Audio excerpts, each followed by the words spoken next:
Voilà. Donc c'est OK. Alors, on peut commencer le cours. Bonjour à tous, bonjour à toutes. Et on est dans je crois qu'à mon avis, c'est le cinquième cours sur le Kaddish, ou le quatrième. Non, c'est le quatrième.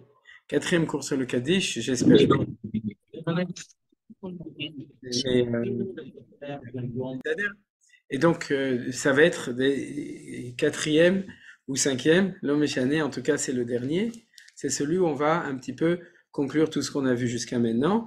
On a fait beaucoup de travail, beaucoup de chemin, et Bezrat Hashem, on va concentrer notre cours aujourd'hui sur la manière de comprendre avec tout ce qu'on a établi, pourquoi le Kaddish est une prière tellement importante, ça on l'a vu, mais aussi pourquoi le Kaddish sur les Niftarim, c'est-à-dire ceux qui sont partis. Le Kaddish, on appelle ça Kaddish Yatom, parce que Bedarko Shel Olam, c'est les enfants qui font Kaddish sur leurs parents, mais de manière générale, sur chaque personne qui est Niftar, on dit le Kaddish pendant 11 mois, c'est-à-dire pendant un an moins un mois, plus le fait qu'on reprend à la fin des 12 mois, ça c'est des choses que vous connaissez.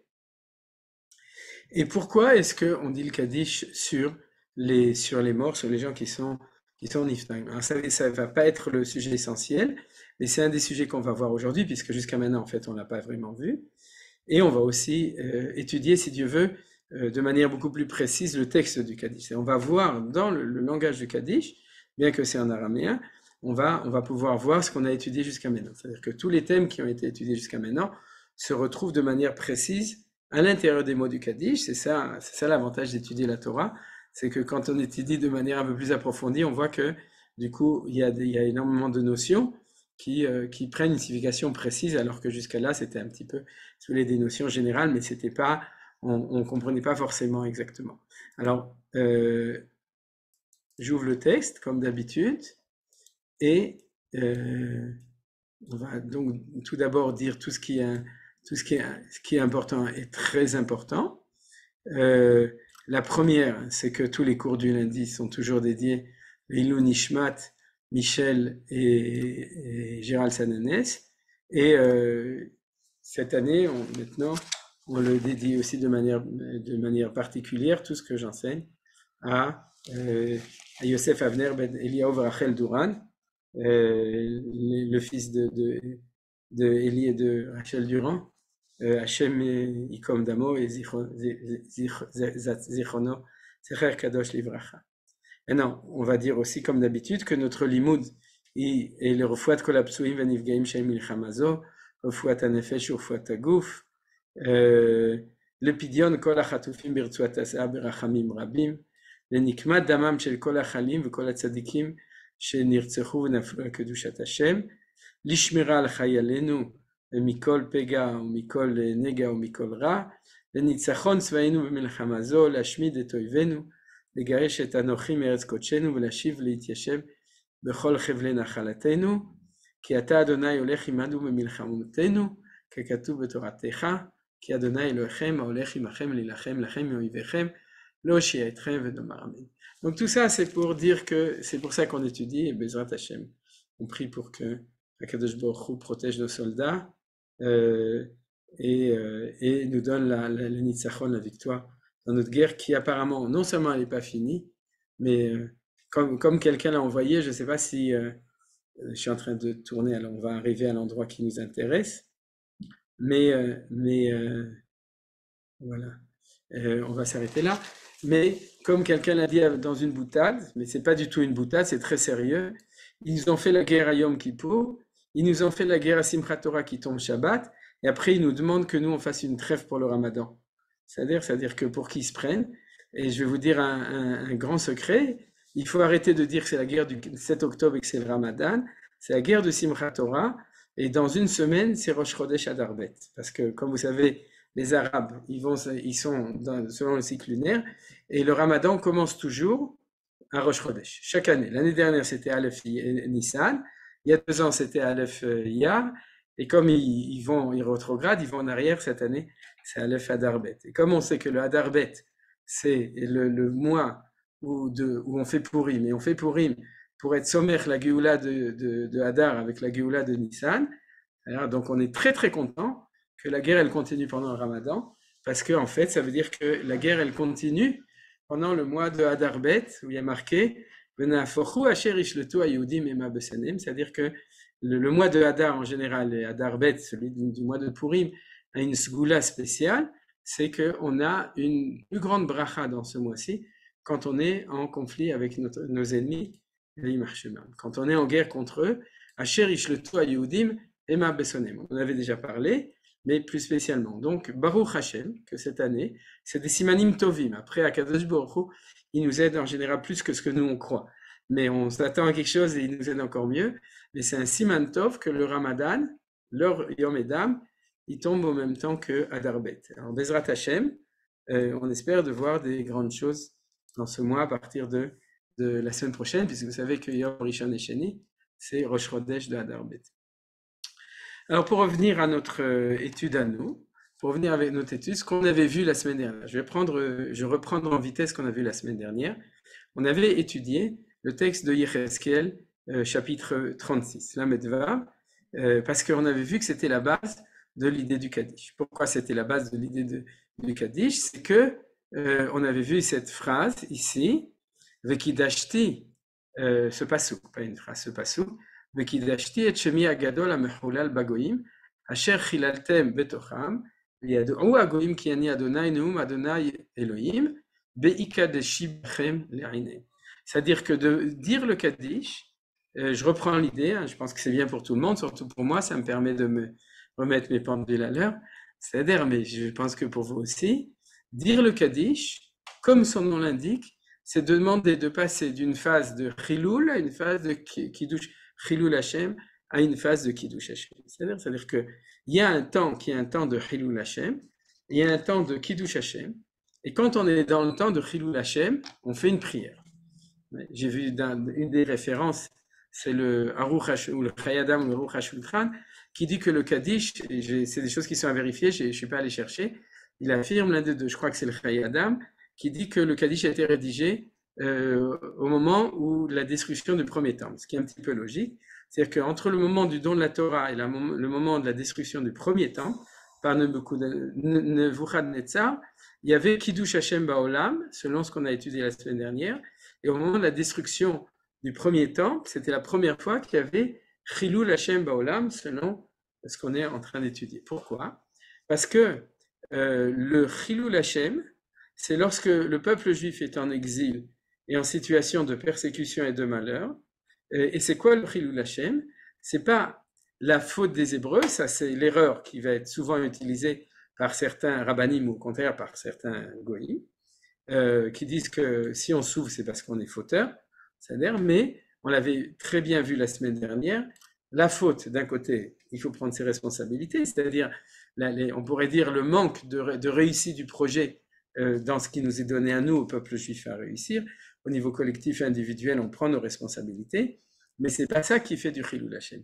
Le Chilul Hashem est suite à la situation existentielle, et non pas au niveau de la Bechira, de notre conduite, mais au niveau de la réalité historique, et dû au fait que lorsqu'on est persécuté ou en exil, les goïms disent « Mimai nafshar ». C'est-à-dire on parle des goïms, c'est-à-dire « Shmi mechulal bagoïm », vous voyez?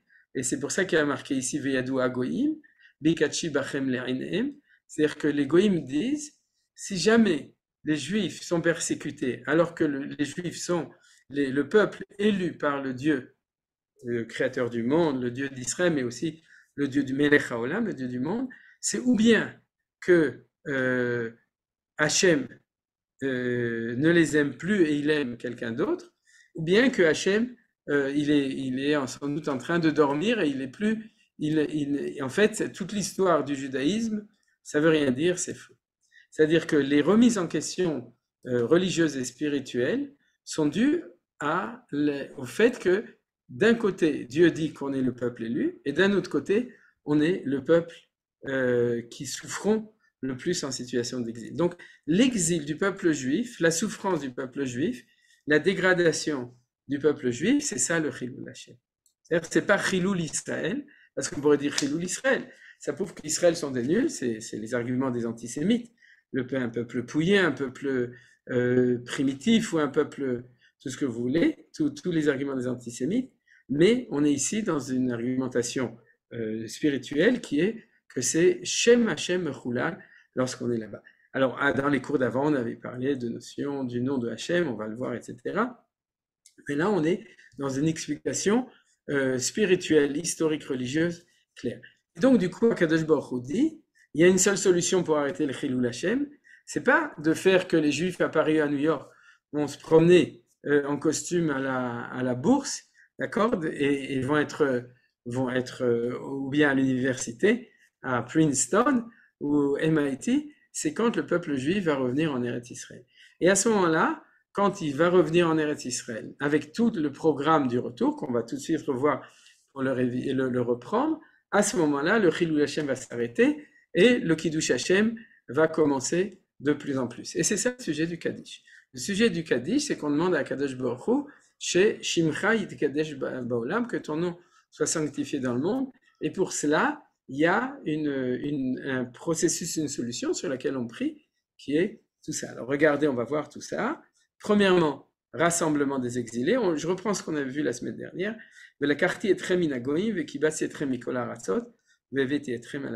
Donc, premier projet, agence juive.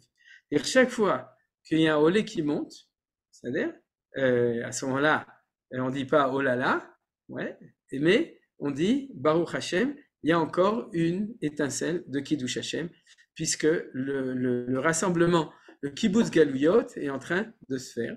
Le quartier Trem et Kibbativ et Trem et l'Admatrim. Bien entendu, derrière l'agence juive, il y a Kadosh Baruch Hu, c'est ce qui est marqué ici. Ensuite, il y a un deuxième, c'est le retour à l'identité juive. C'est-à-dire que ça, c'est en train de se faire, comme le rassemblement, on a, combien on a entre 6 et 7 millions en Israël, on est en train d'arriver à 50%, et il y a un renforcement du retour du peuple juif, surtout en Israël, c'est ça qui est important, puisqu'on parle du Kiddush Hashem, donc on parle de ceux qui sont en Eretz Israël, et il y a un renforcement. Comment ça se fait? Ça se fait parce qu'il y a des gens qui font tchouva, et ça se fait parce qu'Akadosh Baruch Hu, il est en train de s'occuper de ça. Il s'occupe du rassemblement, et il s'occupe de la teshuva. Alors c'est ce qui a marqué ici, Vizarakti alechem haim teorim muteartem, mikol tumotechem, mikol gilulechem ateretrem. Et les tumot et les gilulim, c'était les fautes qui ont été à l'origine de l'exil. Vous vous souvenez, c'était les termes au début du chapitre, et donc Akadosh Baruch Hu nous dit, vous allez revenir en Eretz Israël, vous vous promenez avec la Touma, vous promenez avec des Gilulim, et puis petit à petit, je vais vous nettoyer. C'est-à-dire les Ashkenazim, ils ont leurs problèmes, les Séfaradim, ils ont leurs problèmes, les Yéménis, ils ont leurs problèmes, les Américains, les Russes, ils ont leurs problèmes, et Akadosh Baruch Hu, petit à petit, nous jette de l'eau de Paradouma, c'est-à-dire spirituellement, là, on parle Maïm Teorim, l'Isrok Maïm Teorim, ça représente la purification de la vache rousse. Et d'ailleurs, il y a toute une correspondance extraordinaire que j'avais enseignée au nom de Manitou sur Parashat Rukat à l'époque, qui est liée avec ça. Mais en tout cas, processus simple de tchouva. ונתתי לכם לב חדש ורוח חדשתן בקרבכם והסירותי את לב האבן בשרם נתתי לכם לב בשר, c'est-à-dire qu'Akadosh Baruch Hu nous transforme de l'intérieur. Alors nous, on le vit avec notre arotze b'tshuva, notre volonté d'avancer, de se rapprocher de Akadosh Baruch Hu. Mais il ne faut pas oublier qu'il nous donne un petit coup de main, c'est ce qui est marqué ici. Il est en train, Akadosh Baruch Hu, d'enlever le cœur de pierre que l'homme a, c'est-à-dire, c'est pour ça qu'ils aiment bien Saint-Pierre, et de nous mettre un cœur de chair, c'est-à-dire d'une plus grande sensibilité, une sensibilité à l'autre, une sensibilité à Akadosh Baruch Hu, etc. C'est ce qu'on appelle le lev bassa. Ensuite,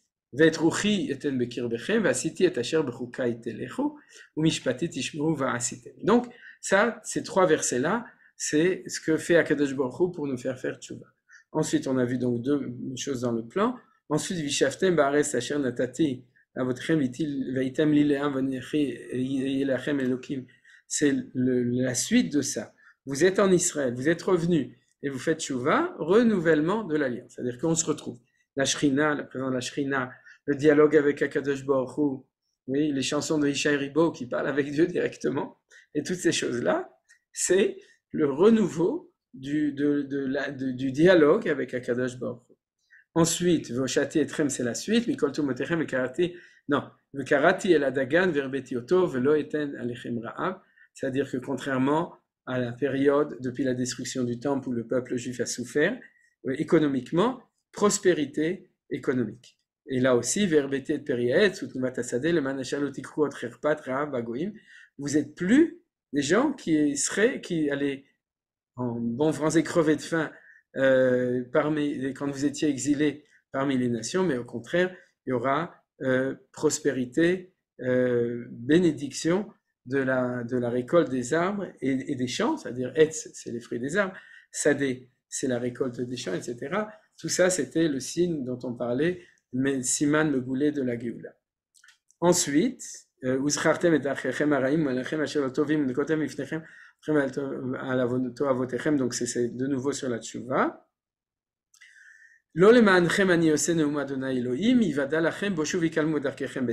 il s'adresse aux Juifs à l'époque de la destruction du premier temple en disant, ne vous imaginez pas que je le fais parce que vous avez déjà fait le chemin, mais je le fais à cause du Chilul Hashem. C'est-à-dire, je ne peux pas accepter qu'on dise du mal sur moi. C'est terrible que les goïms puissent dire des choses comme ça, le Chilul Hashem, donc je le fais pour sanctifier mon propre nom. Et on avait vu la semaine dernière que c'était la base de la Hamida, où Mevi Goel Livne Venehem, le Ma'an Shemo Be'ava. C'est quand on dit le Ma'an Shemo Be'ava, c'est que Hashem amène la Géoula pour que son nom arrête d'être profané.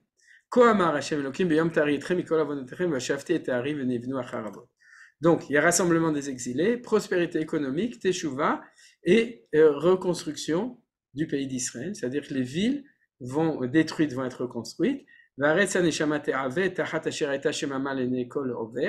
C'est-à-dire qu'il y a la reconstruction urbaine et la reconstruction, au contraire, de la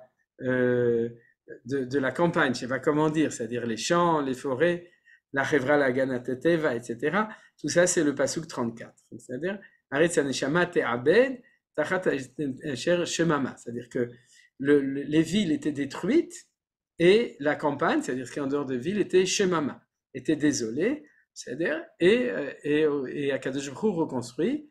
C'est-à-dire, les goïms vont dire Kiddush Hashem. Vous vous souvenez du témoignage de Mark Twain et de Chateaubriand au 19e siècle, et puisqu'écrivent aujourd'hui tous les goïms qui viennent avec un Intova voir la terre d'Israël, ils disent mais aujourd'hui c'est un paradis. Ouais, vous avez les gratte-ciel à Tel Aviv, c'est-à-dire comment on appelle ça, j'ai oublié.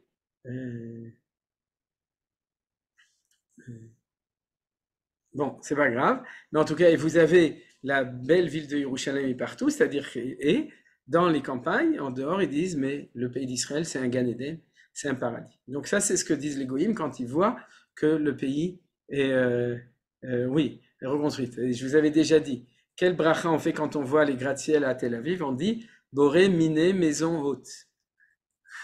Voilà, c'est-à-dire donc on a cherché il y a 2 minutes, et donc c'est la bracha là-dessus. Donc Veyadou agoï, Asher isharu sevivotechem, ki ani Adonai baniti anerasot natati aneshama, ani Adonai dibarti vasiti. Il faut enseigner ce passage non seulement aux Juifs et aux Goïm, et leur dire chaque fois que vous voyez un Gan Eden, c'est vrai que c'est nous qui l'avons construit, mais il faut savoir que c'est Akadosh Baruch Hu qui l'a construit. Ani Hashem, c'est-à-dire baniti anerasot natati aneshama.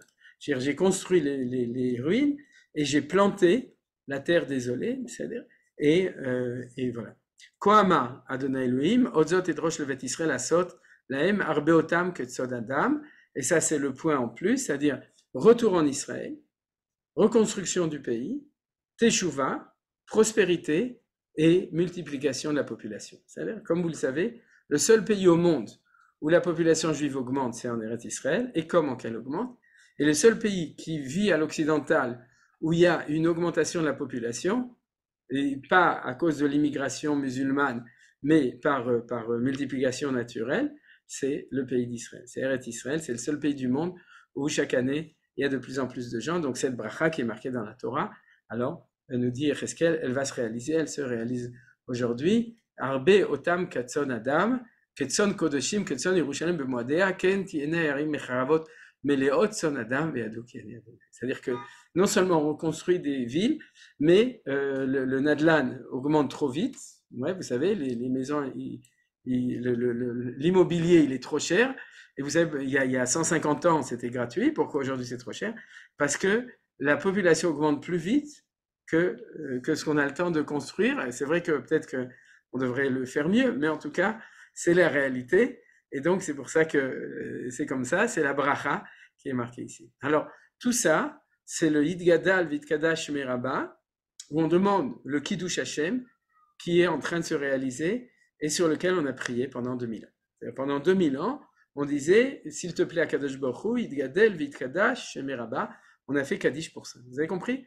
On n'a pas fait Kaddish pour les morts, on n'a pas fait Kaddish parce qu'on voulait dire Baruch Hu, ou parce qu'on venait d'étudier un petit texte de Torah au Beth Midrash, et on a dit Rabbi Hananel ben Akash Omer, Atza Kadosh Baruch Hu, et à ce moment-là, on fait Kaddish à l'Israël. Non, on a fait Kaddish parce qu'à toutes les occasions qui étaient les occasions pertinentes, toutes celles, la Tfila, l'étude de la Torah, et aussi le Alenu, quand il y a des gens qui meurent, à toutes ces occasions qui ont été fixées comme moments pertinents pour faire un Kaddish, alors à tous ces moments, on disait toujours la même chose, on disait à Kadosh Baruch Hu, arrête le Chilul Hashem et fais-nous, ce qui est marqué ici dans Herskel, fais-nous du Kiddush Hashem.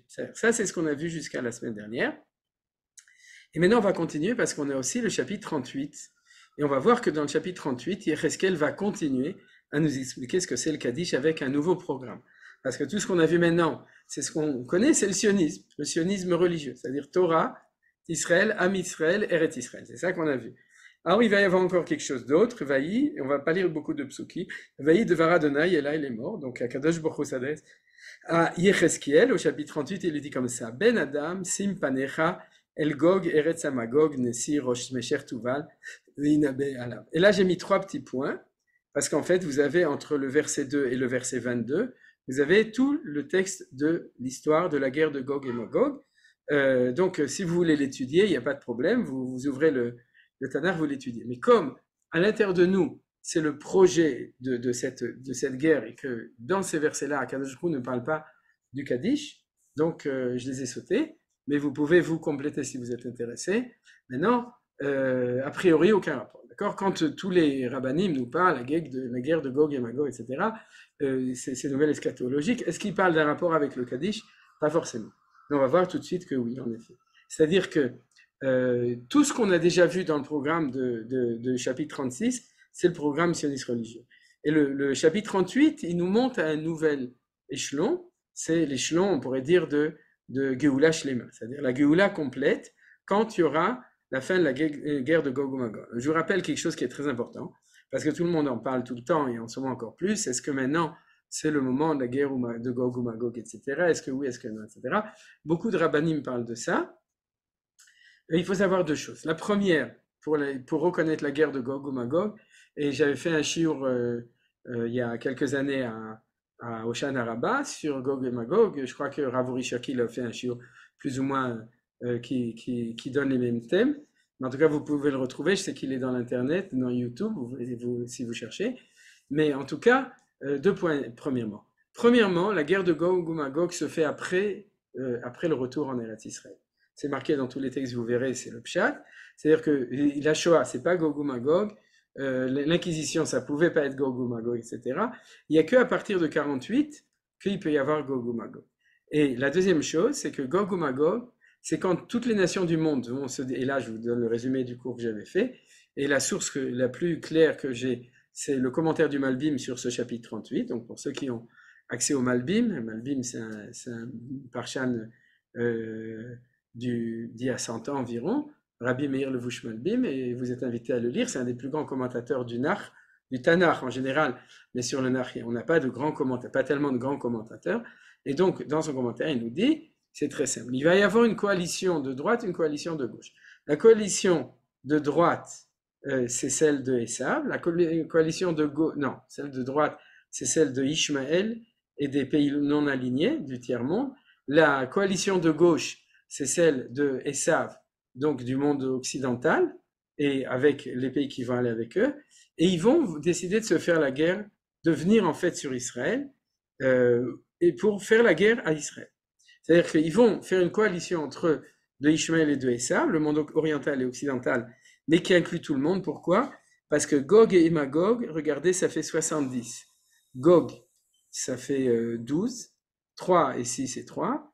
Et Magog, ça fait, encore 12, ça fait 24, et 40, ça fait 64, et Hey, non, et Vav, ou Magog, ouais, je sais pas exactement comment il compte, ça fait 70. C'est-à-dire qu'il y a 35 nations coalition de droite, 35 nations coalition de gauche, on ne sait pas exactement comment on compte les 35, parce qu'il y a plus de nations, mais en tout cas, c'est le monde oriental, le musulman contre le monde occidental.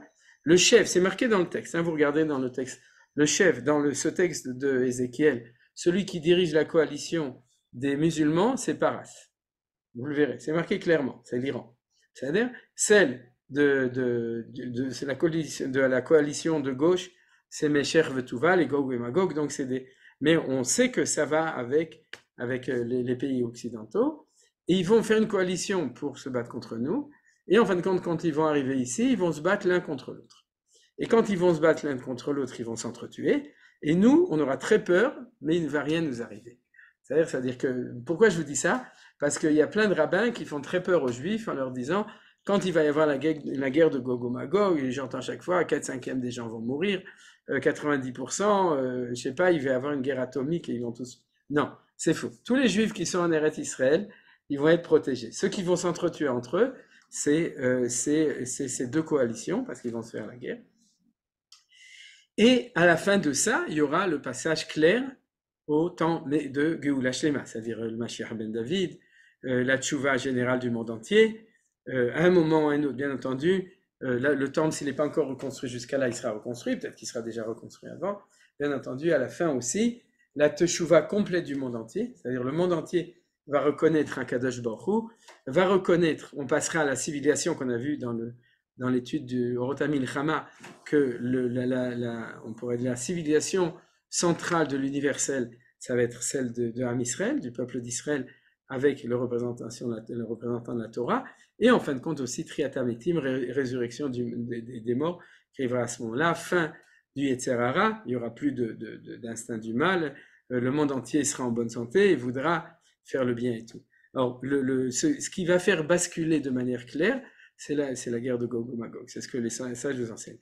Quand est-ce que ça va arriver? Eh bien, on n'en sait rien. On ne sait pas quand est-ce que ça va arriver, mais on sait comment les choses y arrivent.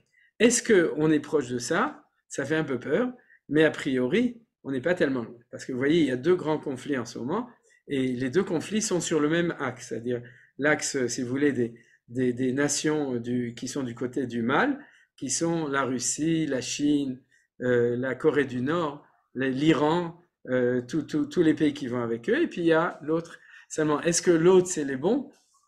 On se rend compte que c'est pas sûr du tout. C'est-à-dire, par rapport au peuple juif, c'est bichlal osago. C'est-à-dire, ça fait même d'ailleurs assez peur, parce qu'on se rend compte que est-ce que ça va pas être comme au moment de la Shoah ou des choses comme ça, pas par rapport au peuple juif, mais du fait que le démon s'est réveillé d'Afka dans le monde occidental. C'est-à-dire que ce soit d'un côté ou de l'autre, des peuples qui sont battus dans la Première et Deuxième Guerre mondiale, les méchants étaient du côté occidental aussi, c'est-à-dire du côté du côté de Esav, pas du côté de Ishmael.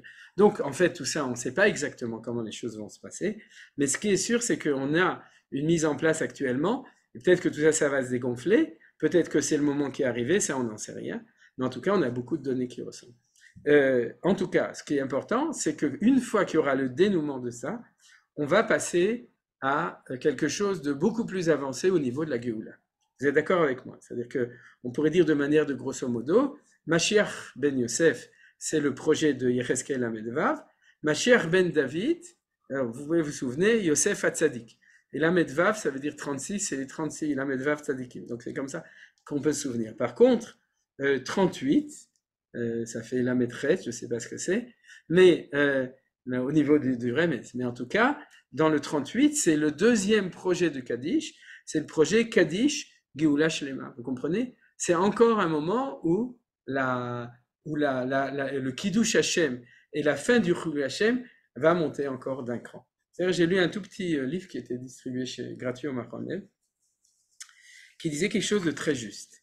Il disait que même quand on revient en Eretz Israël, même quand dans le présent on a des réponses, d'abord il faut se mettre d'accord, c'est-à-dire que Simchat Torah c'était un Chilul Hashem à l'intérieur du Kiddush Hashem. C'est-à-dire qu'on est dans une période globale de Kiddush Hashem, mais on a été très secoué par quelque chose qui nous rappelle que même si globalement il y a un grand Kiddush Hashem, d'ailleurs on a tout le temps des rappels, il y a tout le temps des crises, il y avait la grande dispute qu'il y avait avant au niveau de la droite et de la gauche, et il y a les pigouïm, chas v'shalom, qu'il y a tout le temps, c'est avant, et les guerres qu'il y a eu avant, c'est-à-dire c'est pas un événement unique. C'est-à-dire que ça prouve que c'est pas Géoula Shlema. C'est-à-dire que même si globalement tu es en bonne santé, tu peux avoir de temps en temps une grippe ou mal au pied, un corps au pied, c'est-à-dire, et ça ne veut pas dire que tu es mort. Il y a des gens qui pensent que oui, et qui sont hypochondriaques, et qui pensent que chaque fois qu'ils sont malades, ils vont mourir. Mais si tu es en bonne santé, et le peuple juif Baruch Hashem est en bonne santé, il est en Tehiyah, en résurrection. Donc, c'est pas parce qu'on attrape des microbes de temps en temps qu'on est en situation de risque de mort. Am Israël Chai, c'est-à-dire Od Avinu Chai, Od Yosef Chai, tout ça c'est clair et net. C'est-à-dire qu'on est comme on l'a vu dans Yecheskel, on est en fonction ascendante. Et on est en train de monter tout le temps. Mais il peut y avoir des choses qui font plus mal, qui font moins mal, plus graves ou moins mal, on pourrait dire de maladies, de coups, ou des macotes, c'est-à-dire des macotes qui viennent au milieu, c'est-à-dire, et qui nous rappellent d'ailleurs qu'on n'est pas arrivé au bout du chemin. Maintenant, même quand on avance dans le chemin, ce qu'a fait la remarque, je vous citais ce petit chiot, je n'ai pas ici avec moi la Choveret qui est sur le Kaddish, je crois que c'est le Rav Reuven Sasson, non c'est un autre Rav, je ne me souviens plus, qui l'a écrit et qui traite de beaucoup de choses qui ressemblent. Il dit, même si maintenant ça va bien, le monde a encore des questions sur pourquoi Akadosh Baruch Hu, il a permis la galoute et toutes les souffrances qu'il y a eu et la Shoah auparavant. Vous comprenez? C'est-à-dire qu'à un moment même là-dessus, on va recevoir des réponses.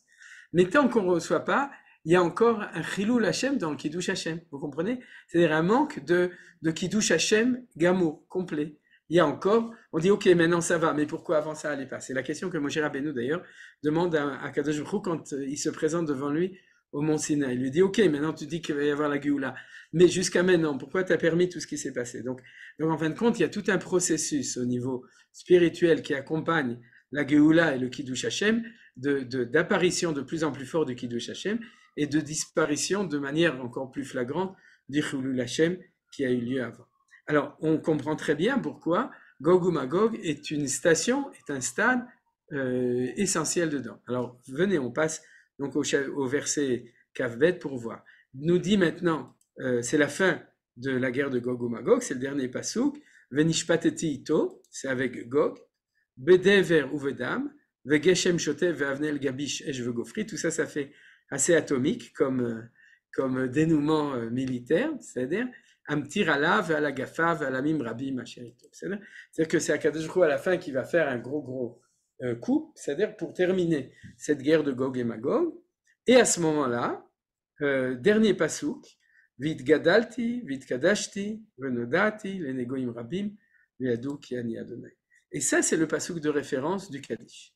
C'est-à-dire qu'on l'a vu la semaine dernière, par exemple, regardez, on l'avait vu dans la sortie d'Égypte, c'est-à-dire Vikabda Befaro et Rachidi, je le dis en hébreu, ceux qui veulent le lire en français, que chez Akadosh Baruch Hu v'inaken bareshaim shmo mitgadel umitkabed v'kach hu omer v'nishpateti eto v'achar kach v'itgadalti v'itkadashti v'nodati. C'est-à-dire que le pasouk Rashi cite, c'est ce pasouk de Yecheskel 38, la maîtresse qui est la fin de la guerre de Gog et Magog. Donc, en fin de compte, sortie d'Égypte, l'événement de la sortie d'Égypte au niveau de la victoire sur les Égyptiens, nous dit Rachid, d'une certaine manière, correspond à le dénouement final, qui est celui de la guerre de Gog et Magog, puisque vous voyez, on l'a vu la semaine dernière, mais je ne vous avais pas dit à ce moment-là qu'il ne faisait pas référence au chapitre 36, mais au chapitre 38, c'est-à-dire à celui de là.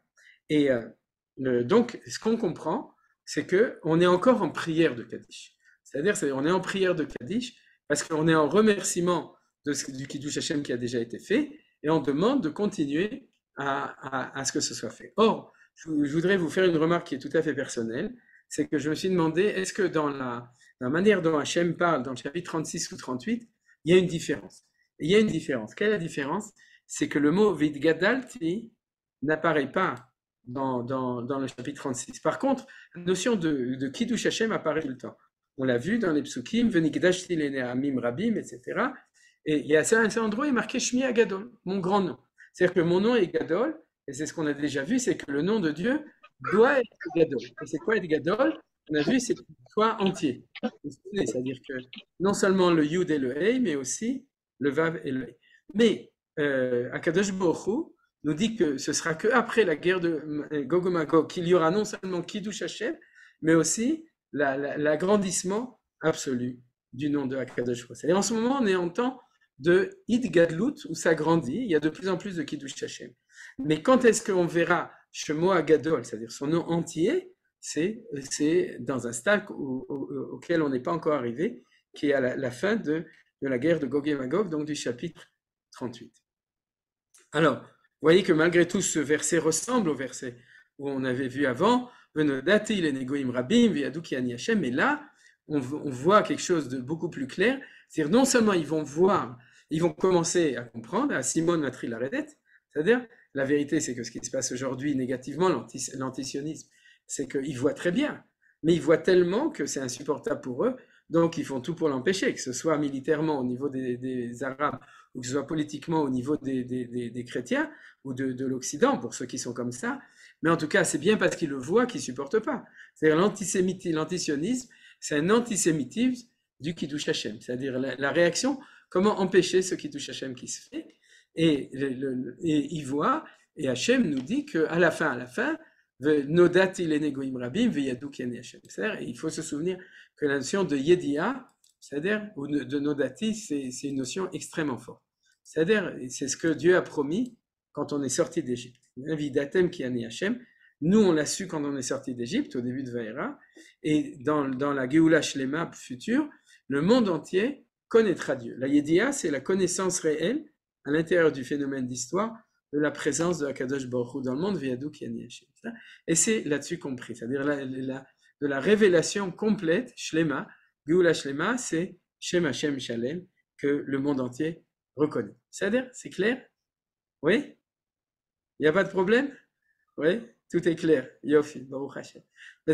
Alors, maintenant qu'on a compris ça, on a, en fin de compte, compris qu'il y a deux sens dans le Kaddish. C'est-à-dire, je dirais comme ça, le Kaddish sioniste, c'est 36. Oui. Il reste quel 36? Nadine, je vois que tu as une question. Oui, non, pourquoi c'est écrit les Negoïm Rabim? C'est-à-dire qu'il y en a qui ne verront pas. C'est pas les Nagoïm. Ouais, c'est une très bonne question. Tu poses toujours des trop bonnes questions. D'ailleurs, ça me pose des problèmes. Non, c'est vrai, tu as raison. Je pense qu'il faut reprendre par rapport à avant. C'est-à-dire que si tu veux, ceux qui ne le reconnaissent pas, dans la guerre de Gog ou Magog, ils vont un peu se faire descendre, quoi. C'est-à-dire que je pense que c'est ça. C'est-à-dire c'est comme il y a marqué à la fin de la Megillah, Mordechai Yudi Ratsui le Rov Echav velo le Kol Echav. Tu vois, il a fait, t'avais pensé à ça aussi? Ah, génial, Kol HaKavod. C'est-à-dire que si tu veux, il y a un tri qui se fait. Et c'est pas que à l'ONU qui se fait. Je dirais à Jérusalem, il y en a qui seront toujours contre nous. C'est que tout le monde ne sera pas capable de supporter de passer à ce stade. Et ceux qui ne seront pas capables, eh ben, c'est dans la guerre de Gog ou Magog que Hachem va leur régler le compte définitivement. Je pense que c'est ça la réponse à ta question. C'est-à-dire, ça te satisfait? Ouais, ok, d'accord. Ben, c'est également. Yofi. Et Marc aussi. Super. D'accord. Alors donc, pour continuer dans cette étude-là, on va expliquer en fin de compte, c'est ça qu'on dit dans le Kaddish les premiers mots, d'accord? C'est Id Gadal, Ve'id Kadash Shemerabah. On ne dit pas seulement Id Gadal, on ne dit pas seulement Id Kadash, on dit Id Gadal, Ve'id Kadash. Et maintenant on a compris. Et quand je dis Id Gadal, Ve'id Kadash, c'est je demande à Kadosh Baruch Hu que le projet de Kiddush Hashem arrive jusqu'à la fin du chapitre 38, donc jusqu'à la fin de la guerre de Magog, et de Gog et Magog et de la Geoula Shlema. C'est-à-dire que ton nom soit en même temps Kadosh, mais arrive au summum de son agrandissement, et Alpi Kabbalah, ce qu'on avait vu, c'est qu'il soit entier. D'accord? Qu'il grandisse, et donc qu'il soit Kadosh, parce qu'il soit Shalem aussi, c'est Yud Kevavkei, comme on avait vu tout à l'heure. Maintenant, avant d'expliquer le Kaddish, je voudrais reprendre la raison pour laquelle on dit aussi, non seulement on dit le Kaddish quand on étudie la Torah, savez, c'est ce qu'on appelle le Kaddish de Rabbanan. C'est-à-dire, on dit le Kaddish quand on prie. C'est-à-dire, ça, c'est les Kaddishim essentiels. Ils sont liés avec la prière. On l'avait vu l'année dernière, c'est tout ce qui me permet de monter. Or, pourquoi le Kaddish a une fonction de Aliyah? On l'a vu maintenant. C'est-à-dire que l'idée qui est derrière le Kaddish, le Kiddush Hashem, c'est de passer de l'exil à la Géoula, du Chiyul Hashem au Kiddush Hashem. Donc, c'est une Aliyah. C'est-à-dire, c'est une Géoula, c'est une Aliyah. Alors, c'est ça qui est extraordinaire. C'est qu'on fait référence à une Aliyah dans l'histoire, ce qui s'appelle la Géoula et la Yeshua. Mais en fin de compte, ça sert aussi à faire monter la prière. Aliyat Haolamot, c'est le rôle du Kaddish dans la prière, puisque on pourrait dire le Kaddish, c'est le propulseur de toutes les aliyot possibles. La aliyah en Israël, la aliyah au Beth Amikdash, la Géoula, et aussi la aliyat Olamot qui est dans la prière. Bien entendu, c'est évident, tout va ensemble, parce que quand on prie pas pour avoir la parnassa ou truc, on prie pour que le monde soit metuka, le monde arrive à ce qu'il doit être. Donc c'est ça ce qu'on appelle les aliyat Olamot de la Tfila. Maintenant, dans le projet post-Gog ou Magog, il y a aussi Techiyat Hametim, il y a la résurrection des morts, ça vous le savez. D'accord? C'est le projet. Et c'est pour ça que dans ce qu'on appelle le Kaddish Agadol, qui se dit pour les Ashkenazim quand on fait Siyum Masechet, vous savez, quand on finit une Masechet, on fait un Kaddish qui est différent et qui se fait aussi chez les Sfaradim au moment d'un enterrement. À ce moment-là, Deatzit, oui, alors je vais le dire par oral, c'est on dit Gadal Vitkadash Shemeraba, jusqu'à là on va, et ensuite le nom grand qui va, le Mivne Karta d'Yerushalem, le Mivne de reconstruire le temple, de rassembler les exilés, de reconstruire Jérusalem et de faire la résurrection des morts. C'est-à-dire qu'il y a un Kaddish dans lequel on marque le programme précis. Il existe, c'est ce qu'on appelle le Kaddish Agadol. Pourquoi Agadol? Parce que Idgadal Vitkadash, c'est-à-dire celui qui parle de la Kedusha Agdola qui sera le Hatid Lavo. Et on lit très rarement, pour les Yéménites beaucoup plus souvent à cause du Rambam, pour les Sfaradim au Beta Almin et quand on fait Siyum Masechet, et pour tout le monde, quand on finit d'étudier une Masechet, on fait ce Kaddish-là. Et donc, il y a tous ces éléments de Géoula. L'élément le plus final au niveau du temps, c'est le Olam Haba et Techiyat Hametim, et c'est la raison pour laquelle on fait Kaddish quand il y a quelqu'un qui est mort. Pourquoi? Parce que quand quelqu'un meurt, il y a ce qu'on appelle un Chilul Hashem. Où est-ce que c'est marqué? C'est marqué dans la Torah. Regardez, il y a marqué comme ça. Ki matzeh halal ba'adama asher Adonai lecha noten lecha al-rishta, nofel baderech nodoa mi ikao. Et Manitou nous avait déjà expliqué que, en français, ce qu'on appelle un cadavre, en hébreu, ça s'appelle un halal. Pourquoi? Parce que la mort, c'est du Chilul Hashem. Parce que c'est le fait qu'il y avait une neshama dans le monde qui était une étincelle de la présence de Hachem dans le monde, et la neshama est partie, et ce qui reste, c'est que le corps, et il y a un halal. Un halal, ça veut dire un trou, c'est-à-dire un manque de présence de Hachem dans le monde, et à ce moment-là, il y a du Chilul Hashem. Et puisqu'il y a du Chilul Hashem, il faut faire Kaddish pour dire que c'est pas ça la vérité du monde. La vérité du monde, c'est pas que la vie mène à la mort, mais c'est que la mort mène à la résurrection. La résurrection nationale, qui s'appelle, c'est chapitre 36, et la résurrection globale, individuelle, universelle, qui est le chapitre 38, qui est au-delà des choses. Comme il est marqué ici dans le verset suivant, L'otavlin ivlato ala etz ki kavor tikberenu bayoma'u, ki kelelat Elohim talui velot etamet admatecha asher Adonai lecha noten lecha nachala. C'est à propos de l'interdiction de laisser quelqu'un, si on doit le pendre parce qu'on l'a lapidé, c'est-à-dire on doit le pendre, c'est une loi, mais à propos de ça, la Torah nous dit, on n'a pas le droit de le laisser comme ça, il faut l'enterrer, parce que voir un homme mort qui n'est pas, c'est un blasphème, donc c'est pour ça qu'il faut le ramener dans son élément essentiel qui est la terre et permettre à la neshama de partir. Et tant que c'est pas comme ça s'appelle Killat Elohim. Regardez ce que dit Rashi. C'est un affront fait au roi, car l'homme est fait à son image. Tselem Elohim. Mais les enfants d'Israël sont ses enfants. Donc c'est nous le vrai Tselem. Cela ressemble à deux frères jumeaux, qui c'est Akadosh Baruch Hu et un juif, se ressemblant, dont l'un sera devenu roi, Akadosh Baruch Hu, et dont l'autre aurait été arrêté pour brigandage et pendu, c'est celui qui a été, c'est le cas. Mais de manière générale, c'est n'importe qui est mort. Tous ceux qui le voient s'exclament, c'est le roi qui a été pendu. Donc on parle de Kelala. Comment on appelle ça? Chilul Hashem. Vous avez compris? Chaque fois qu'il y a un manque de vie du peuple juif ou de l'individu juif, il y a un Chilul Hashem. Il y a le Chilul Hashem de la Galoute, qui est très grande, sur laquelle on fait Kiddush Hashem de dire Kaddish. Il y a le Chilul Hashem du fait que des gens qui avaient une force de vie extraordinaire, surtout malheureusement, on a tous le cœur déchiré quand on voit qui sont nos soldats qui, étant à un âge, que ce soit les Miloïmnikim ou les Sardik, c'est-à-dire à un âge avec la puissance et la beauté de la jeunesse et de la force, etc.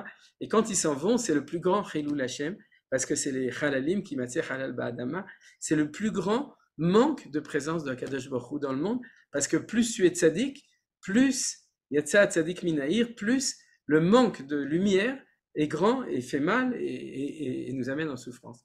Et à ce moment-là, alors, car comme dit, je continue Rashi, toutes les fois que ce texte emploie le mot Kelala, dit Rashi, c'est pas une malédiction, t'as rien compris. Kelala, c'est le sens de déchéance à front, comme dans il a maudit malédiction passionnée. Mais c'est quoi? Il aurait fallu prendre le texte hébreu, c'est un blasphème, vous avez compris? Une klala, c'est pas une malédiction, c'est pas que tu dis du mal sur quelqu'un, c'est que c'est un manque, c'est un blasphème de Dieu, c'est-à-dire une offense, ici c'est une bonne traduction, et c'est la même chose, c'est d'ailleurs dans le même chapitre 21 de Dvarim, c'est-à-dire où il y a ces deux parachiotes qui parlent du halal et de la kelala.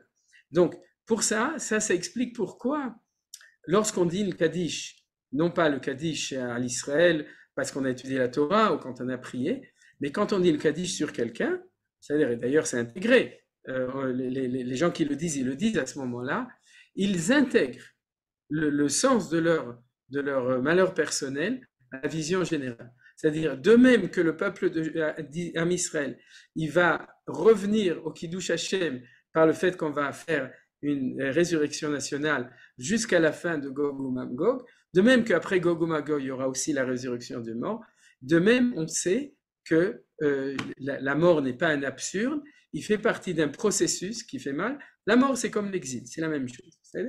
Et la Emunah Shlema, que ce qui est vrai au niveau de la nation est vrai au niveau de l'individu, et ce qui est vrai au niveau de l'individu, parce que souvent c'est plus facile de comprendre ça au niveau individuel, alors est aussi vrai au niveau de Am Israël, de la nation. Alors il y en a qui préféreront partir de là pour aller là, qui préféreront, mais à Kol Echad, c'est ça le sens du Kaddish. C'est-à-dire le Kaddish sur les personnes qui sont parties, le Kaddish. Le Kaddish sur le peuple juif, c'est la même chose. On ne se lamente pas, au contraire, on demande que le Chilul Hashem soit terminé et que le Kiddush Hashem soit le plus grand possible dans le monde. Alors, vous voyez que comme ça, on a intégré toutes les valeurs du sens de tous les Kaddishim, de Aliyat Olamot, de Geulat Israël, de Yeshuat Israël, de Geulat Haolam, et aussi de la Geula aussi des Neshamot qui sont partis quand ils sont partis. On va maintenant lire, il nous reste 8 minutes, le Kaddish pour voir comment, comme je vous ai dit, mot à mot, comment est-ce que les choses il faut les lire. Idgadal vit Kadash, on a compris, d'accord? C'est-à-dire que quand je dis Idgadal vit Kadash, je demande à Kadosh Baruch Hu, à ce que son nom, Shmei Rabbah, que son nom soit complet. Quand je dis que son nom soit complet, on a ici ce Yud Hei qu'on avait vu, vous vous souvenez? C'est-à-dire que le nom Yud Hei devienne Yud Kei Vav Kei. Vous vous souvenez? Ça, c'est au niveau, si vous voulez, au niveau des concepts rouchani qu'on a appris dans les premiers cours. C'est-à-dire, mais quand on revient dans la réalité, on comprend très bien. C'est que ton nom soit grand, parce que le nom d'Israël va être grand, parce que le projet d'histoire va être réussi, et à ce moment-là, ton nom sera Kadosh et sera Gadol. C'est-à-dire, et c'est ça qu'on demande. Idgadel, ou Vidgadal, Vidkadash, c'est-à-dire qu'il arrive à toute sa grandeur, toute sa plénitude, Gadol, c'est-à-dire de Shalem aussi, Vidkadash, et qu'il y ait le Kiddush Hashem, Gdulat Kiddush Hashem dans le monde. Alors après, on va voir. Be'alma, c'est dans le monde. C'est-à-dire, alors qu'est-ce qui est marqué ici? Dans le monde que tu as créé selon ta volonté. Alors là, sur cette phrase-là, il y a beaucoup de commentateurs qui expliquent cette phrase parce que c'est un petit peu bizarre. Tu demandes à Dieu que le monde soit comme il doit être, et tu dis qu'il le fasse dans le monde qu'il a créé selon sa volonté. C'est-à-dire, tu sous-entends que le monde tel qu'il est, c'est comme ça qu'il le voulait. Or, c'est faux. Le monde tel qu'il est actuellement, c'est un monde, pas maintenant, mais en tout cas, dans les temps d'histoire et maintenant encore, dans la mesure où on n'est pas arrivé à la fin, c'est-à-dire, c'est pas le monde que tu as voulu. Alors, l'explication que je vous propose, c'est l'explication qui correspond à ce que dirait le Rav, ce que dirait Manitou, etc., c'est que ton nom soit grandi dans le monde que tu as créé selon ta volonté d'origine, qui est celle que ton nom soit sanctifié et que ton nom soit complet, et qui est actuellement bafoué par la réalité.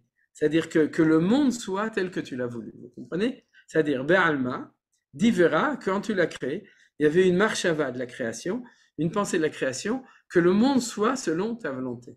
C'est-à-dire qu'il soit normal. C'est ce que disait Manitou. Le monde ne peut pas être normal. C'est-à-dire, c'est quoi un monde normal? C'est un monde où il n'y a pas de guerre, où il n'y a pas de haine, où il y a une relation vis-à-vis à Kadosh Baruch Hu, où etc., etc. Alors c'est ça, c'est comme ça qu'il faut comprendre.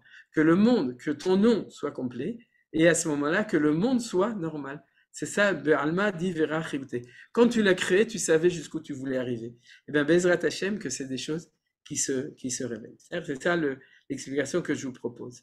Et comment ça se fait? Veyamlich Malchute. Pourquoi Malchute? Parce que vous vous souvenez que dans un des premiers cours, on avait vu que le Vav et He qui manque, c'était le manque de Malchut. Vous vous souvenez, on avait vu avec le Maharsha, Avinu, Malkenu, c'est-à-dire que quand on est en exil, Dieu, dans son projet, est toujours là dans le ciel, mais il manque de royauté sur terre. Quand il est sur terre, ça s'appelle qu'il est Melech. Baruch Shem Kevod Malchut Olam Baed. Donc, on lui demande que le monde soit normal, et pour qu'il soit normal, il faut qu'il commence à régner. Et par qui il règne? Par la Malchut Israël. C'est-à-dire que quand nous, on vient en Israël, et qu'on a un état, et plus il est normal, et plus il est bien, et plus Malchut Hashem se révèle dans le monde. Alors ça, c'est la deuxième phrase. C'est-à-dire, on demande, premièrement, réalise ton projet. Deuxièmement, on sait que pour qu'il se réalise, c'est V'yamlich Malchuté. Et je dirais même plus que ça, c'est que le mot V'yamlich Malchuté, il commence par un Vav, et ce Vav, allez, on le dit, c'est le Vav du Vavei qui manque. Veyatzmar pour Kané. Et alors, qu'est-ce qui va se passer? Lorsque le monde va être selon ta volonté, et que ta royauté va se révéler dans la Malchut, dans la royauté d'Israël, Veyatzmar pour Kané, et à ce moment-là, il va y avoir la Géoula. Ken pour Kané, c'est la Géoula. C'est-à-dire, c'est en araméen. Veyatzmar, comme on dit dans la Tfila, Et Tzemar David Avdecha Merat Atzmir. C'est-à-dire, le Messie, il s'appelle Avdi Tzemar, il s'appelle celui qui pousse, et tu vas faire pousser pour Kané ta Géoula. C'est-à-dire, ou sa Géoula. Donc, vous voyez le programme. Pour que son nom soit grandi, il faut premièrement que lui décide de réaliser son projet, son Ratzon. Deuxièmement, que sa Malchut se réalise dans le monde, complétude de Vav Ei. Et à ce moment-là, ça va arriver lorsqu'il y aura la Géoula. Veikarev Mishiché. Et qui est-ce qui amène la Géoula? C'est le Mashiach. Donc, même pour les Ashkenazim qui disent Ve'amlich Malchuté et disent pas Ve'asma pour Kanem Veikarev Mishiché, dans le Aruch HaShulchan, il dit on n'a pas besoin de le dire parce que tout est inclus dans Ve'amlich Malchuté. Mais la vérité, moi qui suis Sfarad et qui le dit comme les Sfaradim, je pense que même si c'est inclus, il vaut mieux le dire et il vaut mieux être Mechaven. C'est-à-dire qu'on est ici en 4 phrases, tout le programme de la Géoula, si vous voulez, de Yecheskel 36 et Yecheskel 39, qui avait été exprimé dans les premiers mots au niveau, on pourrait dire, kabbalistique. C'est-à-dire ça, c'est vraiment de Yecheskel, mais ensuite Shmerabba, c'est au niveau de la kavana du nom, Yud Kevavkei, qui s'exprime par ces 4 stades, Valma Divra Cherute, Viam Lichmachute, Viatzmach Pokane, Vikarev Meshiché. Alors, ensuite, qu'est-ce qu'on dit? On dit, tout ça c'est beau, mais Bevakasha ne nous le repousse pas au calende hébraïque. C'est-à-dire, si c'est possible, que ça arrive maintenant. Ça fait 2000 ans qu'on demande à Kadosh Baruch Hu, on n'a jamais dit qu'on était patient. C'est-à-dire le peuple juif, Am Israël et non mefached miderech haruka, on n'a pas peur d'un long chemin, c'était vrai pendant 2000 ans. Aujourd'hui, ouais, on sait qu'il ne faut pas trop accélérer, mais on demande que ça se passe le plus vite possible et le plus bientôt possible. La preuve, c'est que c'est marqué ici. C'est que celui qui fait le Kaddish, il le fait pour tout le Tzibour, c'est le Hazan, nous on répond Amen. Et donc il dit Behayechon, si Dieu veut que ça arrive de votre vie, ou Viomechon, et dans vos jours, ou Vehaye de Chol Bet Israël, et si possible, pas seulement vous qui êtes ici dans notre synagogue, mais tout Am Israël. C'est-à-dire que tous les Am Israël qui sont vivants aujourd'hui, si Dieu veut qu'ils puissent vivre ce temps, la réalisation du projet. Et comme on sait que c'est compliqué, on dit Ba'agala ou Bizman Kari. Ba'agala, c'est pas que le Mashiach va arriver sur son hamor avec une agala derrière. Ba'agala en araméen, ça veut dire vite. C'est-à-dire, Ba'agala, c'est vite. En araméen, ou Bizman Kariv, donc Bezman Kari. C'est-à-dire qu'on dit 2 choses. Premièrement, que ça arrive vite, et que du coup, ça arrive de votre temps. C'est-à-dire, on n'est pas en train de dire, quand ça va arriver, ça va arriver. Si c'est quand ce sera nos arrière-petits-enfants, eh bien, ce sera tant mieux, c'est que c'est le temps à arriver. Non.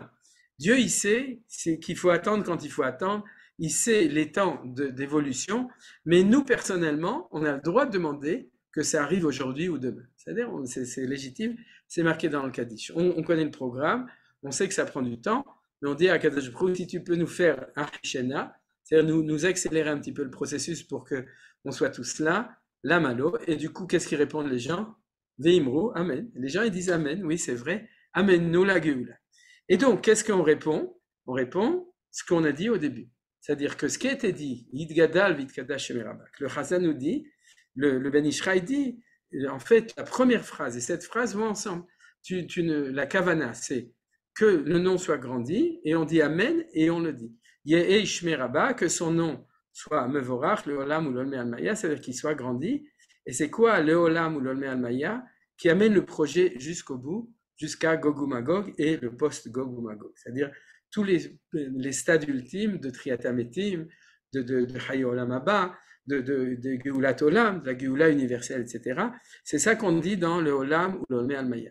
Ici, on disait Be'alma, c'est-à-dire ce monde-ci, qu'il a, on le voit pas toujours, mais tu as une volonté. Et cette volonté, c'est le Alam ou l'Olme Almaya. C'est vrai, dans ce le Olam, c'est le monde maintenant, le Olme Almaya, on l'avait vu d'ailleurs, c'est-à-dire les Tzlokim disaient En Olam El Echad, c'est pour ça qu'on disait Mina Olam Ve'ad Olam. Et c'est ça qu'on dit ici. C'est-à-dire que quand on dit le Olam ou l'Olme Almaya, le Olam, c'est le Mashiach de notre temps, dans la réalité, c'est Yechezkel 36, ou l'Olme Almaya, c'est Yechezkel 38. Vous comprenez? C'est-à-dire que ça nous amène à tous les stades de tout ça, et c'est ce qu'on appelle Yehei Shmei Rabba Mevorach, c'est-à-dire que son nom soit complété complètement. Et à ce moment-là, on termine en disant Yidbarach, Veishtabach, Vitpar, Vitrumam, Vitnase, Vitadar, Vitale, Vitalal, c'est-à-dire que son nom sera tellement grand qu'il sera encore plus loué. Tout ça, c'est des superlatifs de cette grandeur. De quoi? De Shmei, de Kuchabrichu. Donc vous voyez que 3 fois on a dit la même chose. On a dit Yidgadal Vitkata Shmei Rabba, Yeh Shmei Rabba, Shmei de Kuchabrichu. Or, le mot le plus important du coup maintenant qu'on comprend, c'est la raison pour laquelle le Kaddish s'appelle le Kaddish, c'est que son nom, c'est Shemo de Akadosh Baruch Hu, qui est Kadosh. Bien entendu, quand il y a la Kedusha, son nom est Mekudash, il y a aussi la Bracha. C'est-à-dire, c'est ce qu'on appelle Akadosh Baruch Hu, Anachnu Avim Otram. C'est-à-dire, c'est ce qu'on chante, etc.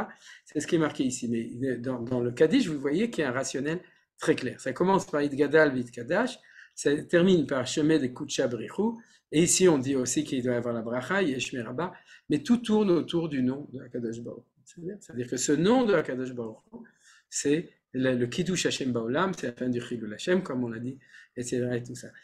J'ai pas imprimé la suite, mais c'est clair, c'est-à-dire le Kaddish en fait, le Kaddish entier, c'est jusqu'à la phrase suivante, Shemé de Kucha Brichu, ça, c'est le Kaddish. Tout le reste, c'est des rajouts qu'on rajoute en fonction des passages où on le met. Une fois Tit Kabal, tu reçois notre prière. Une fois le Kaddish Agadol, etc. Mais tout ça, c'est le texte. C'est-à-dire quand on sait qu'à ce moment-là, la Kedusha et la Bracha et le nom de Dieu sera plus grand de tout ce qu'on peut dire dans notre monde. C'est ce qu'on dit après. Au-dessus de toutes les louanges qu'on pourrait faire, parce qu'aujourd'hui on est encore dans un Chilul Hashem, ou relativement, où on était pendant tellement longtemps, mais quand le temps arrivera, la grandeur, la splendeur, la kedusha du don de Akadosh Baruch Hu sera tellement extraordinaire qu'à ce moment-là, on saura qu'Ishmi Hashem Bekirbo, que le nom de Akadosh Baruch Hu se trouve à l'intérieur du peuple juif, et on sera témoin de la Geoula Shelema. Amen. Voilà. Amen. Voilà. Alors, est-ce que vous êtes tous Amen et vous voulez poser des questions? On a terminé. Hein? C'est-à-dire.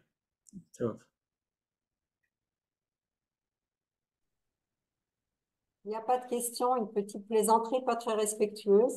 Vas-y. Dans les yeshuvim, il y a beaucoup de jeunes femmes en fin de compte. Alors, quand on dit Be'agala ou Bezman Karev, vous terminez la tinok. Ou Be'agala ou Bezman Karev. Il a fait mal. Très bien, Hazakou Baruch. C'est-à-dire. Stam. Non, il a fait mode, parce que c'est ça la preuve, comme on a vu dans la Baruch Hashem, dans la Piria Verivia, que là aussi, quand tu vois une jeune femme qui se promène avec un ventre du 9e mois et une agala où il y a des jumeaux dedans, tu dis ça, c'est clair que c'est Shmé de Kutchabrichou qui est agala ou Bisman Kari. Mamash. C'est-à-dire, c'est Siman de Ken. Soda Hibour, c'est le secret Voilà. de Hibour, nachon. Et au mois de Adar Bet, tu sais comment on appelle ça? Le saut du Hibour, il est complètement bourré. Top. Alors, il n'y a pas de remarques, pas de questions? Oui, Rav. Yoram, ça Shalom, sauve. merci pour ce cours. Donc, le Kaddish, après, quand le Mashiach viendra, on ne le fera plus, puisque le nom de Dieu sera complet. D'accord. On dira Baruch Shem Kevod Malchuto L'Olam Vaed au Bet Hamikdash quand on entendra le Shem HaMefourash. Et c'est quoi le Shem HaMefourash al Pi Kabbalah? C'est le tétragramme Yud Kei Vav Kei qui sera exprimé dans toute sa splendeur. C'est ce qu'on appelle tous les noms de Rav Sagma Ben, etc. C'est-à-dire, il y a plein de noms qui sont comme des développements de Shem Havaya Baruch Hu que les kabbalistes connaissent et que le Kohen Gadol disait à Yom Kippourim. Il y avait un nom qui disait, peut-être qu'il disait plusieurs noms, je ne sais pas, je ne connais pas.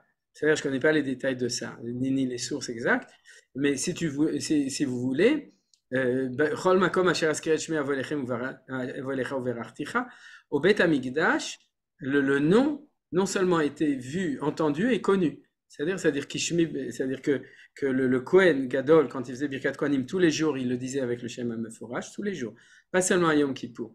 C'est-à-dire c'était tous les jours, et à ce moment-là, on voyait la Shrina, on entendait, et on répondait Baruch, béni, Shem, le nom, Kabod, parce qu'il y a du Kavod au Shem, c'est comme le Kavod, c'est le Kiddush Hashem, Malchuto, parce qu'il y a une Malchut qui est révélée, le Olam Vaed, et on voit qu'elle est permanente. On comprend que tout ce qui s'est passé à Kol, le Tova, c'est-à-dire on voit le Olam Vaed, et on dit aussi Baruch Hashem Elokei Israël, Mina Olam, Vada Olam. C'est-à-dire c'est ça qui remplacera le Kaddish. C'est d'ailleurs ce qu'on a vu dans le texte de Brachot Gimel. Oilo Le'av et Baruch, c'est-à-dire que Asher Mekalsim Oto Bebet Hamikdash, disait Rachid. C'est-à-dire que dans le Bet Hamikdash, on va, au lieu de dire le Kaddish, on va faire la prière, non pas de la prière pour qu'il y ait Kiddush Hashem, mais on va exprimer le Kiddush Hashem Ba'olam. Baruch Hashem. Bien. Mais il y avait un arabe, Oui. Vas-y, Nicole.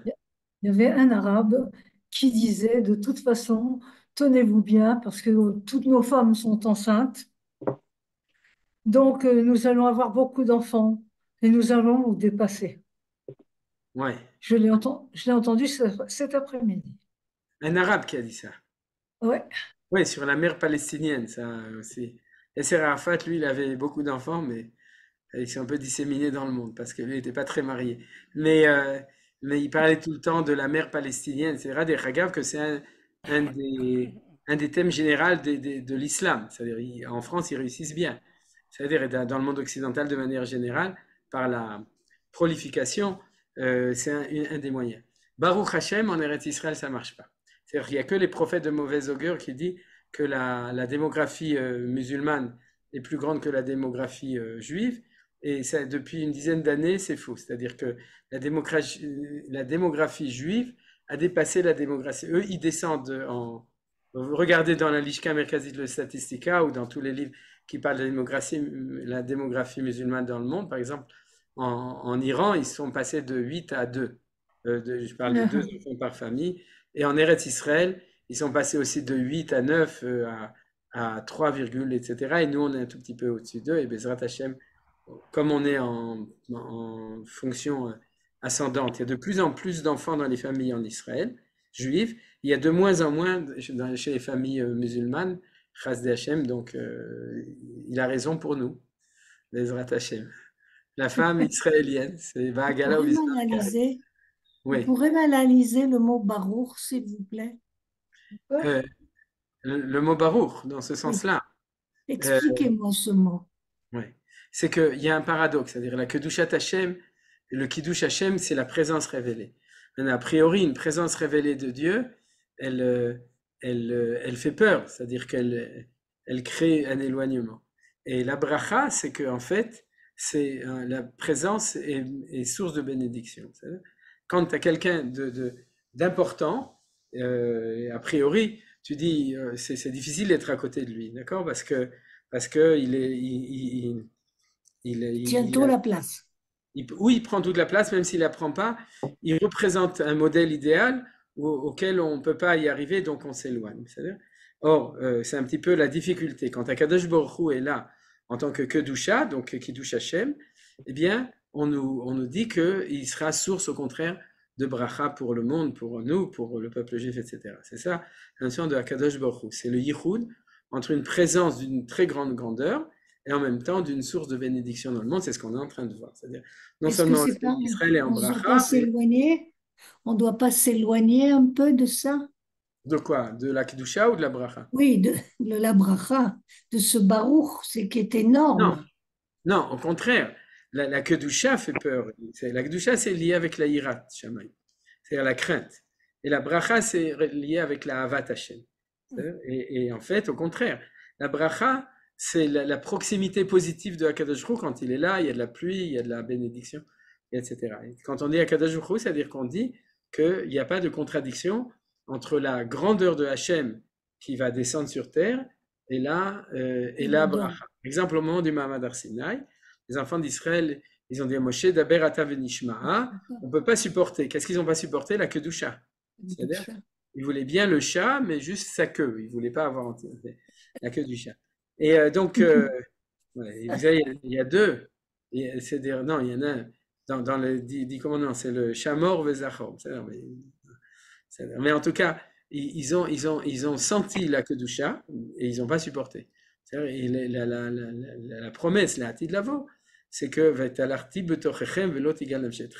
c'est-à-dire que Akadosh Baruch Hu sera au milieu du peuple juif, c'est-à-dire que cette kedusha ne sera pas contradictoire avec la bracha. Le secret de ça, c'est les kelim. C'est-à-dire que plus, d'une certaine manière, pourquoi est-ce qu'on fait une crise d'adolescence?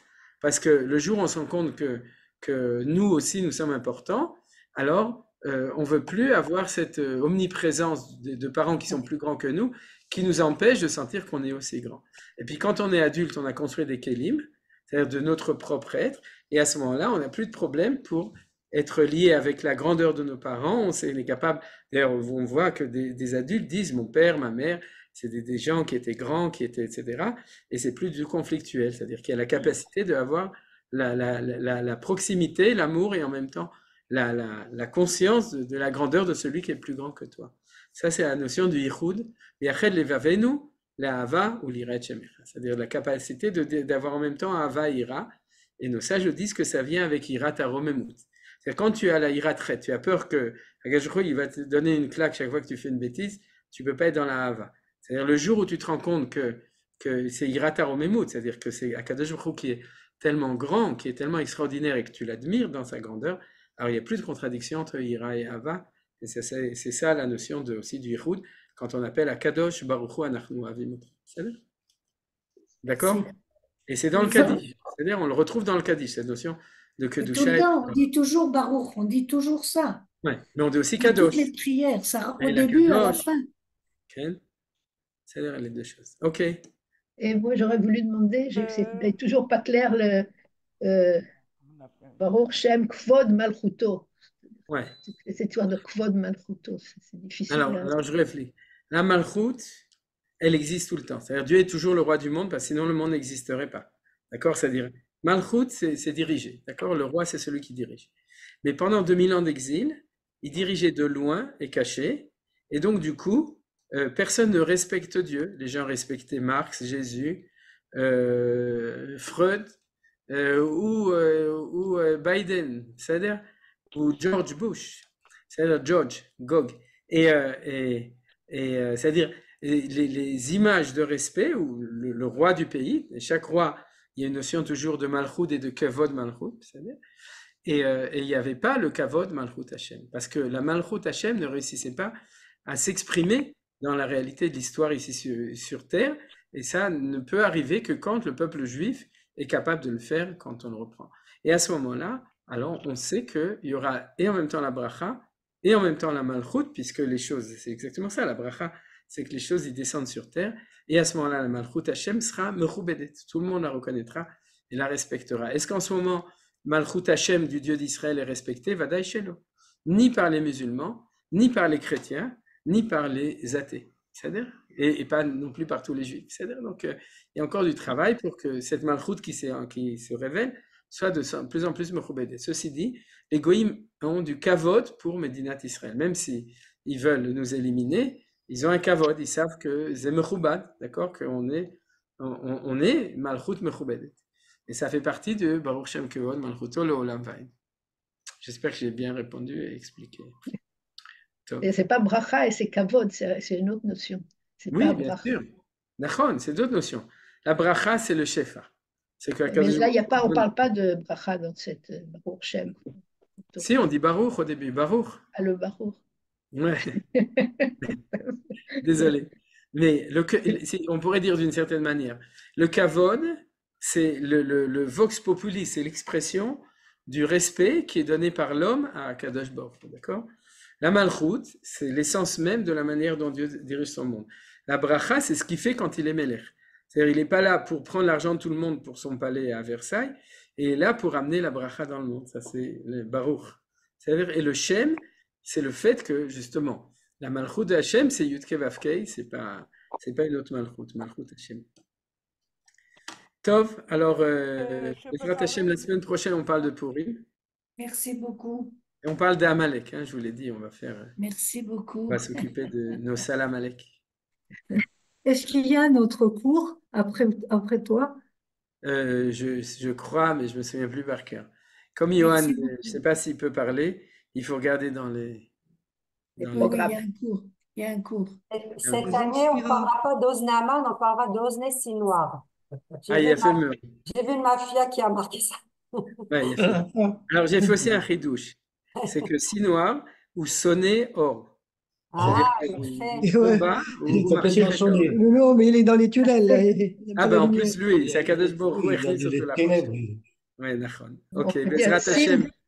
En anglais, sin, c'est comment on appelle ça, quand on fait du mal, et war, c'est la guerre.